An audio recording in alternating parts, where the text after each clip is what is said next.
நீங்கள் வந்து கவனமாக இருங்க, பாத்ரூமை தவிர எல்லா இடங்களிலும் நம்மளை வந்து எல்லாரும் வாட்ச் பண்ணுறாங்கன்னு முதல்வர் வந்து அவர்கள் அமைச்சர்கள் சொல்ல தெரிந்த முதல்வருக்கு மக்களையும் மக்கள் தலைவர்களையும் வாட்ச் பண்ணணும் கண்காணிக்கணுன்ற எண்ணம் இல்லையா?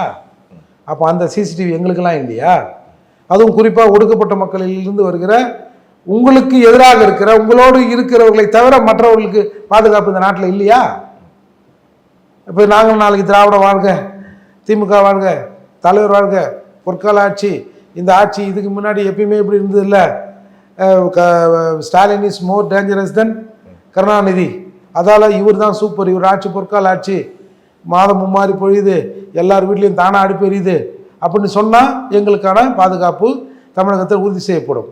நாங்கள் வந்து இந்த ஒடுக்கப்பட்ட மக்களின் ஊமைகளின் குரலாக இருந்து நாங்கள் யாராவது பேசணும்னா அம்ஸ்டாங்கோட கதி தான்.